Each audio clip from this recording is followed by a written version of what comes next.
Dear students, today we are going to study under the most important topic, that is the infinitive. What is the topic? Infinitive. Infinitive. Okay. See here the meaning of the infinitive. An infinitive is the base form of a word. What form of the word? Base form of the word. And it is usually used with the to. With to. It is used with to. ಹಂಗಂತಂದ್ರೆ infinitive ಅಂತಂದ್ರೆ ಏನು? ಇದು base form, ಇದು ಅಂದ್ರೆ ಮೂಲ ರೂಪ. ಯಾತ್ರದ್ದು ಮೂಲ ರೂಪ? ಅದು ವರ್ಬದ ಮೂಲ ರೂಪ. ಸೊ ವರ್ಬ್ ಅಂತಂದ್ರೆ ಏನು? ವರ್ಬ್ ಅಂತಂದ್ರೆ ಕ್ರಿಯಾಪದ. ನಿಮ್ಗೆಲ್ಲರಿಗೂ ಗೊತ್ತೈತಿ ಅಲ್ಲ? ವರ್ಬ್ ಒಳಗ ಅದರ ರೂಪಗಳು ಕೂಡ ನಿಮ್ಗೆ ಗೊತ್ತಾವ. V1, V2, V3, V4 and S form. And S form also you know very well. Okay? ಅದರಲ್ಲಿ ಈ 4 ಫಾರ್ಮ್ಗಳಲ್ಲಿ ಏನಪ್ಪಾ ಅಂತಂದ್ರೆ ಬೇಸ್ ಫಾರ್ಮ್ ಯಾವ್ದು ಇರ್ತದಲ್ಲ ಅದನ್ನ ಏನಪ್ಪಾ ಅಂತಂದ್ರೆ ಎಂದಿಗೂ ಯಾವತ್ತಿಗೂ ಟು ಜೊತೆ ಅದನ್ನ ಉಪಯೋಗಿಸಲ್ಪಡುತ್ತದೆ. ಅಂತವುಗಳಿಗೆ ನಾವೇನಂತೇವಿ ಅಂತಂದ್ರೆ ಇನ್ಫಿನಿಟಿವ್ಸ್ ಅಂತ ಕರಿತೀವಿ. ಎಂತ ಕರಿತೀವಿ? ಇನ್ಫಿನಿಟಿವ್ಸ್ ಅಂತ ಹೇಳಿ ಕರಿತೀವಿ. ಫಾರ್ ಎಕ್ಸಾಂಪಲ್ ನೋಡಿ, ಯೂಸ್ಡ್ ವಿತ್ ಟು ಅಂತಂದಾಗ ಕೌನ್ಷನ್ ಒಳಗ 2 ಪ್ಲಸ್ ವರ್ಬ್. 2 ಪ್ಲಸ್ ವರ್ಬ್ ಅಂತಂದ್ರೆ V1 no V2 no V3 no V4 ಅಥವಾ S ಫಾರ್ಮ್ ಅಂತಕ್ಕಂಥ ಪ್ರಶ್ನೆ ಬರ್ತದ. ಆಬ್ವಿಯಸ್ಲಿ ಇದೇನ್ರಿ? ಯಾವ ಫಾರ್ಮ್ ಇದು? V1. ಹಂಗಾದ್ರೆ ಇದನ್ನ ಇನ್ನಷ್ಟು ಶಾರ್ಟ್ ಮಾಡ್ಬೇಕಾದ್ರೆ 2 ಪ್ಲಸ್ V1 ಕೂಡ ಹಾಕೋಬಹುದು. 2 plus V1 is equal to infinitive. ತಿಳಿದವರಿಗೆ 2 plus V1 is equal to infinitive ಅಂತಕ್ಕಂಥದ್ದು ತಿಳಿತಾ? ಆಮೇಲೆ ಇದ್ರದ್ದು ಕ್ಯಾರೆಕ್ಟರ್ ಏನ್ರಿ?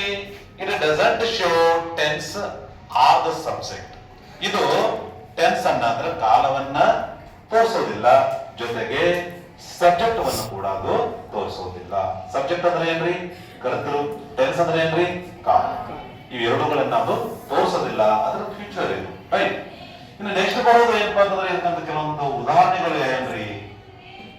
ಇನ್ಫಿನಿಟಿವ್ಗೆ ಉದಾಹರಣೆ ಏನ್ರಿ ಸರ್ ಅಂತ ನೀವು ಕೇಳಿದ್ರ ಎಕ್ಸಾಂಪಲ್ ಆಗಿ ಏನು ಅಂತಂದ್ರೆ 2 ಪ್ಲಸ್ ಈಟ್. 2 ಇದು ಏನಪ್ಪಾ ಅಂದ್ರ ಕೊಟ್ಟಂತಹ ಮೇನ್ ಒಂದು ಪದ. ಅದ್ರ ಜೊತೆ ಏನ್ ಮಾಡ್ತಾರ್ರಿ? V1 ಅನ್ನ ಯೂಸ್ ಮಾಡ್ತಾರೆ. For example to eat. ಏನು? To heat. ಟು ಈಟ್ ಅಂತಂದ್ರೆ ಏನು? ತಿನ್ನಲು ಅಂತ ಹಾಗೆ ಅದು. ರೈಟ್.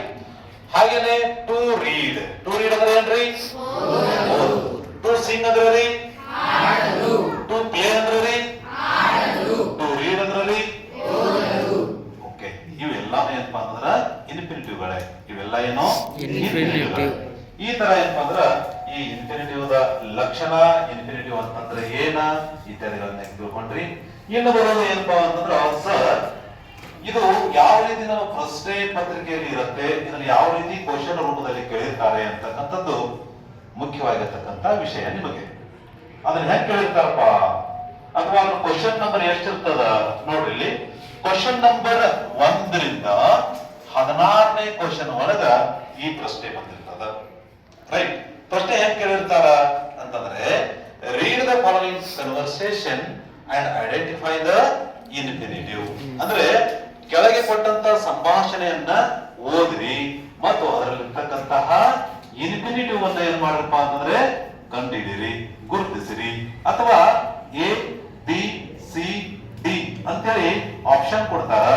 ಅದರಲ್ಲಿ ಯಾವ್ದು ಇನ್ಫಿನಿಟಿವ್ ಇದೆ ಅಂತಕ್ಕಂಥದ್ದನ್ನ ನೀವು ಗುರುತಿಡಬೇಕು. ಹಂಗಾದ್ರೆ ಒಂದು ಎಕ್ಸಾಂಪಲ್ ನೋಡ್ರಿ. ನೋಡ್ರಿ ಸಿ ಅಂತ ನೋಡಿ.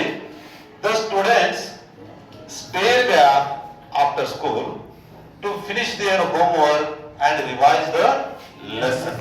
ಇಲ್ಲಿ ಇದೊಂದು ಏನ್ ಬಂದ್ರೆ ಒಂದು ಸ್ಟೇಟ್ಮೆಂಟ್ ಇದೆ, ಒಂದು ಹೇಳಿಕೆ ಇದೆ, ಒಂದು ಸೆಂಟೆನ್ಸ್ ಇದೆ. ಇದು ಈ ಸೆಂಟೆನ್ಸ್ ನಲ್ಲಿ ನಾವು ಏನನ್ನ ಹುಡುಕಬೇಕ್ರಿ?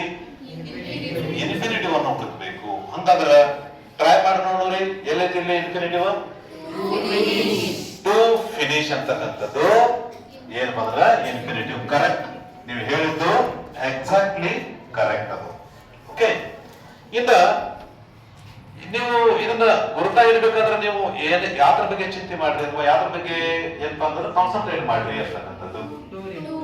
ಟು ಮತ್ತೇನಿರ್ಬೇಕ್ರಿ V1 ಇರ್ಬೇಕು. Right, finish. ನೋಡು, ಫಿನಿಶ್ ಇದು V1 ಅನ್ನ.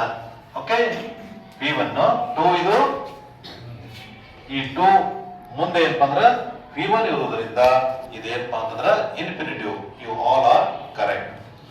ಇನ್ನ ಎರಡನೇ ಎಕ್ಸಾಂಪಲ್ ನೋಡ್ರಿ. Praveen likes to read English novel. ಇಲ್ಲಿ ಯಾವುದು infinitive? To read. Exactly correct. Right, ಇದು ಟು ರೀಡ್ ಅಂತಕ್ಕಂಥದ್ದು ಕರೆಕ್ಟ್. ಆಮೇಲೆ ಮೂರನೇದ್ರೊಳಗೆ ನೋಡ್ರಿ, Praneetha is going to school to study. To study. Very nice. ಅಂದ್ರೆ ಟು ಸ್ಕೂಲ್ ಯಾಕಿಲ್ಲ?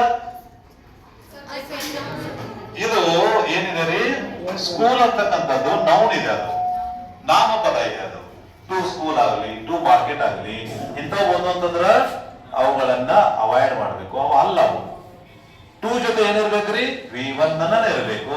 ಅಂತವುಗಳನ್ನ ನೀವು ಗುರುತಿಸಿರ ಅದುವೇ ಏನಿರ್ತದ ರೀ? ಇನ್ಫಿನಿಟಿವ್ ಇರ್ತದ. ತಿಳಿದೆಲ್ಲರಿಗೆ? ಓಕೆ. ಹಂಗಾದ್ರೆ ನೀವು ಏನಪ್ಪಾ ಅಂದ್ರೆ ಇಂಥ ಇನ್ಫಿನಿಟಿವ್ ಮೇಲೆ ನಾಳೆ ಪ್ರಶ್ನೆ ಪತ್ರಿಕೆಯಲ್ಲಿ ಬಂದಾಗ ಅದನ್ನ ಬಿಡ್ತಾರಲ್ಲ, ಕಾನ್ಫಿಡೆಂಟ್ ಆಗಿದ್ದಲ್ಲ? Good, very good. ಆಮೇಲೆ ನೆಕ್ಸ್ಟ್ ಮತ್ತೆ ಏನಪ್ಪಾ ಅಂತಂದ್ರೆ ಮತ್ತೊಂದು ಟಾಪಿಕ್ ಜೊತೆಗೆ ಇದ್ರದ ಮೇನ್ ಉದ್ದೇಶ ಏನಪ್ಪಾ ಅಂತಂದ್ರೆ 45+ ಮಿಷನ್ ಅನ್ನ ನಾವು ರೀಚ್ ಆಗಬೇಕಾಗಿದೆ ಅಂತಕ್ಕಂಥದ್ದು. ಈ ವರ್ಷ SSLC ವಿದ್ಯಾರ್ಥಿಗಳಾಗಿರ್ತಕ್ಕಂತಹ 45+ ಮಿಷನ್ ಅನ್ನು ನಾವು ರೀಚ್ ಆಗಬೇಕಾಗಿದೆ. ಹಾಗಾಗಿ ದಿನಕ್ಕೆ 1 ಅಥವಾ 2 ಏನಪ್ಪಾ ಅಂತಂದ್ರೆ ಆಸ್ಪೆಕ್ಟ್ಸ್ ಗಳನ್ನ ಸ್ಟಡಿ ಮಾಡ್ಕೊಂತ ಹೋಗೋಣ ಅಂತ ಹೇಳುತ್ತಾ ನೆಕ್ಸ್ಟ್ ಮತ್ತೆ ಒಂದು ಟಾಪಿಕ್ ಒಂದಿಗೆ ಭೇಟಿ ಆಗೋಣ. Okay, thank you.